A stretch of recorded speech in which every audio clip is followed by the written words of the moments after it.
이 새벽에 우리에게 주시는 하나님의 말씀은 마가복음 2장 23절부터 3장 6절까지의 말씀입니다. 제가 가지고 있는 성경책으로 신약성경 55쪽에 있습니다.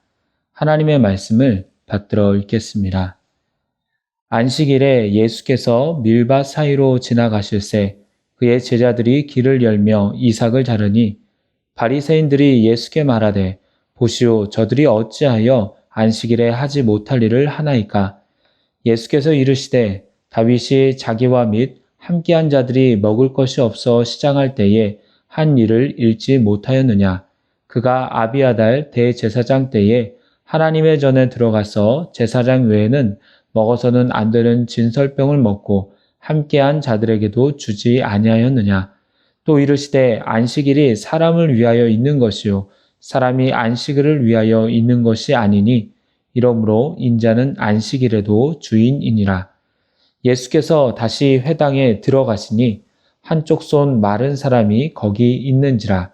사람들이 예수를 고발하려 하여 안식일에 그 사람을 고치시는가 주시하고 있거늘 예수께서 손 마른 사람에게 이르시되 한 가운데에 일어서라 하시고 그들에게 이르시되 안식일에 선을 행하는 것과 악을 행하는 것, 생명을 구하는 것과 죽이는 것, 어느 것이 옳으냐 하시니 그들이 잠잠하거늘 그들의 마음이 완악함을 탄식하사 노하심으로 그들을 둘러보시고 그 사람에게 이르시되 내 손을 내밀라 하시니 내밀매 그 손이 회복되었더라. 바리새인들이 나가서 곧 헤롯 당과 함께 어떻게 하여 예수를 죽일까 의논하니라. 아멘. 이 시간에는 안식일 논란, 안식일의 주인이 말씀하시다라는 제목으로 말씀을 나누도록 하겠습니다. 온라인 서점이 활성화되지 않았을 때 구매하고 싶은데 좀처럼 구하기 어려운 책이 있으면 광화문에 있는 K서점에 갔는데요. 그곳에는 없는 책이 없었습니다. 1981년도에 세워진 그 서점의 운영 방침이 좀 특이합니다. 첫째, 모든 고객에게 친절하고 초등학생에게도 반드시 존댓말을 쓸 것. 둘째, 책을 한 곳에 오래 서서 읽는 것을 절대 말리지 말고 그냥 둘 것. 셋째, 책을 이것저것 빼보기만 하고 사지 않더라도 눈총 주지 말 것. 넷째, 책을 앉아서 베끼더라도 말리지 말고 그냥 둘 것. 다섯째, 책을 훔쳐가더라도 도둑 취급하여 절대 망신 주지 말고 남의 눈에 띄지 않는 곳으로 가서 좋게 타이를 것. 책을 오래도록 서서 봐도 되고 앉아서 봐도 되고 또 베껴도 되고 안 사도 되면 서점이 손해가 날 것 같습니다. 실제로 이 서점을 세운 창업주는 연간 500억 정도는 적자가 나도 다른 사업에서 메꾸면 되니까 운영 방침을 유지하라고 유언까지 남겼습니다. 왜 그렇습니까? 창업주는 서점을 연 목적이 돈이 아니었습니다.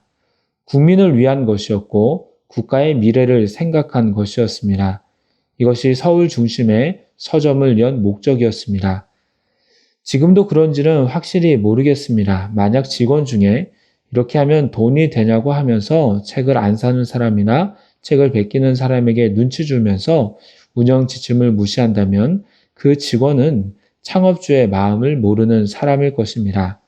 오늘 말씀은 창업주의 마음을 모르는 직원처럼 하나님의 율법, 특히 안식일을 주셨을 때의 마음을 모르는 자들이 예수님께 따지는 이야기가 담겨져 있습니다.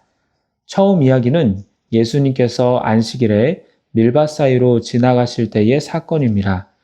예수님의 제자들이 길을 가면서 이삭을 잘라 먹었습니다. 사실 이삭을 잘라 먹은 것 자체는 문제가 될 것이 없습니다. 왜냐하면 신명기 23장 25절에 보면 내 이웃의 곡식밭에 들어갈 때에는 내가 손으로 그 이삭을 따도 되느니라. 그러나 내 이웃의 곡식밭에 낫을 대지는 말지니라 라고 되어 있습니다. 낫을 들고 추수하는 것은 안 되지만 배가 고파서 이삭을 따먹는 것은 허용이 되었습니다. 그런데 문제는 이 날이 안식일이었다는 겁니다. 유대인의 전통에서는 손으로 딴 것도 추수 행위로 간주하고 있었습니다. 이 전통에 의해서 손으로 딴 것도 추수가 된다면 출애굽기 34장 21절의 말씀에 너는 엿새 동안 일하고 일곱째 날에는 쉴지니 밭 갈 때에 거둘 때에도 쉴지며 라는 이 안식일의 말씀을 반하게 되는 것입니다. 이런 배경 지식이 있었기 때문에 예수님께 왜 안식일에 하지 못할 일을 하냐고 따지고 있습니다. 이렇게 따지는 이들은 바리새인이었는데요. 바리새인은 헬라어로 파리사이오이이고 히브리어는 페루심인데 분리된 자들이라는 뜻입니다. 처음 이들의 동기는 아주 순수했습니다. 어떻게든 하나님의 말씀을 분명하게 알고 지켜서 구별되고 헌신된 삶을 사는 것이었습니다. 그래서 말씀을 연구했고 더 지키고자 했습니다. 더 금식했고 더 기도했습니다. 하지만 점점 시간이 지나면서 율법이 아닌 자기들만의 조항이 생기고 그것을 지키면 다른 사람보다 자신들이 더 뛰어나다라고 생각하면서 자신들은 보통 백성과는 다르다라는 우월의식으로 변해갔습니다. 이렇게 우월의식을 가지면서 다른 사람을 판단하는 그들이었기에 제자들이 한 행동을 가지고 예수님께 따지는 것입니다. 그때 예수님께서 뭐라고 하십니까? 먼저 구약의 예를 드십니다. 25절 이하에 보면 다윗이 자기와 함께한 자들이 먹을 것이 없을 때에 너무 배가 고파서 하나님의 전에 들어가 제사장 외에는 먹지 못하는 진설병을 먹었다는 것입니다. 당시 다윗은 사울에게 쫓기는 상황이었고 음식을 먹고 기운을 차리지 않으면 도망치지 못해서 죽을 수도 있는 상황이었습니다. 이런 상황에서 아비아달 제사장 때에 다윗에게 진설병을 줍니다. 진설병을 먹은 것 자체는 율법에 위배되는 것이었습니다. 그러나 당시 제사장이 허락하였고 그는 이 일로 하나님께 책망을 듣지 않았습니다. 굶주림을 해결하고 생명을 살리는 것이 당시의 율법보다 우선이었던 것입니다. 그러면서 예수님은 중요한 말씀을 하십니다. 27절과 28절입니다. 또 이르시되 안식일이 사람을 위하여 있는 것이요 사람이 안식일을 위하여 있는 것이 아니니 이러므로 인자는 안식일에도 주인이니라. 27절은 안식일의 재정 원리인데요. 안식일은 사람을 위하여 있다는 것입니다. 사람을 제도 속에 가두어 놓고 답답하게 하려는 것이 아니라 사람으로 하여금 노동으로부터 안식을 누리고 하나님께 예배드림으로써 하나님께서 주시는 복과 은혜를 누리게 하기 위함이라는 것입니다. 또한 28절은 안식일은 누가 주인이냐라는 것인데요. 예수님께서 주인이라고 합니다. 안식일을 통제하거나 다스릴 권세를 하나님께로부터 받았다는 것입니다. 그러기에 예수님은 기존 안식일의 해석에 매이는 것이 아니라 안식일의 말씀을 재해석할 권리를 가지고 계십니다. 안식일보다 크신 분이 바로 예수님이라는 것입니다. 그러면서 안식일은 사람을 위한 것이요 안식일의 주인은 바로 당신이라고 밝히 말씀하십니다. 오늘 살펴볼 두 번째 이야기는 안식일의 환자를 고쳐준 사건입니다. 예수님께서 회당에 들어가셨을 때에 한쪽 손 마른 사람이 있었습니다. 손이 말랐다는 것은 손의 근육과 신경이 죽었다는 것입니다. 누가복음에는 오른손이라고 나오는데요. 손은 인간의 활동 중에서 많은 역할을 합니다. 더군다나 오른손을 사용하지 못했다면 이 사람은 큰 불편 가운데 살았을 것입니다. 사람들은 회당에서 손 마른 사람과 예수님을 동시에 봅니다. 그리고 예수님이 치유해 주시는가를 주시하고 있습니다. 그런 상황에서 예수님은 이 날이 안식일인 것을 아셨지만 손 마른 사람에게 일어나라고 하십니다. 사람들은 속으로 생각했을 것입니다. 안식일인데 병을 고쳐? 잘못된 것 아니야? 사실 그 당시에도 아무리 안식일이라고 할지라도 유대인의 구전법 수진록인 미시나 8장 6절에 따르면 생명이 위험한 상황에서 안식일에 행하는 의료 행위는 안식일 규례를 깨는 것으로 여기지 않았습니다. 그러나 지금 이 상황은 생명이 위험한 상황이 아닙니다. 만약 예수님께서 내일 자신에게 오라고 했다면 다음 날 고칠 수도 있는 상황이었습니다.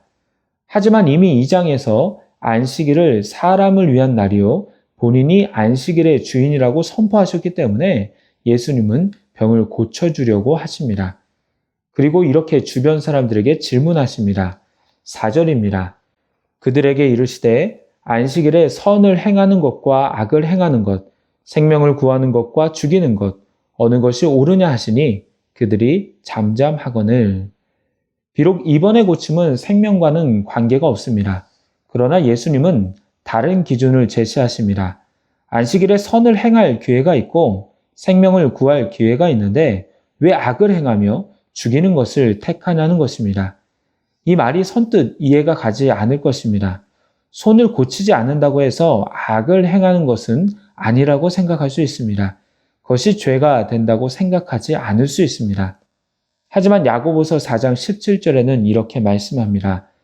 그러므로 사람이 선을 행할 줄 알고도 행하지 아니하면 죄니라. 내가 도울 수 있고 내가 살릴 수 있는데 하지 않으면 죄라는 것입니다. 선한 사마리아의 비유에서처럼 다친 사람이 있고 힘든 사람이 있는데 손해보기 싫다고 귀찮은 일에 엮이기 싫다고 제사장이나 레위인처럼 그냥 지나간다면 죄라는 것입니다. 그러기에 예수님은 이 기준을 근거로 안식일이라고 할지라도 본인이 할 수 있는 최대한의 선을 베푸시려고 하시는 것입니다. 그러면서 6절에 내 손을 내밀라 라고 하시며 손 마른 자의 손을 회복시켜 주십니다. 하지만 그럼에도 여전히 완악한 사람들은 예수님을 죽이려고 의논하는 것을 볼 수 있습니다. 이제 말씀을 맺도록 하겠습니다. 오늘은 예수님께서 말씀하신 안식일에 대한 3가지 명제를 알아보았습니다. 첫 번째는 안식일은 사람을 위한 것이요. 두 번째는 예수님은 안식일의 주인이시며 세 번째는 안식일에는 선을 행하고 생명을 살리는 날이라는 것입니다. 하나님은 사람의 안식을 위해서 안식일을 만드셨습니다. 그리고 그 날에는 하나님을 섬기며 예배하면서 복과 은혜를 받으면서도 사람을 사랑하며 선을 행하라고 말씀하십니다. 그런데 우리는 때때로 이 안식일에 지금으로 말하면 주일에 예배만 드리면 다 됐다라는 마음으로 살아가고 있지는 않습니까? 내 주변의 성도들과 이웃들은 돌보지 않고 쉬는 것만으로 하루를 보내고 있지는 않습니까? 주일은 하나님의 사랑을 받음과 동시에 사람들에게 사랑을 베푸는 날입니다.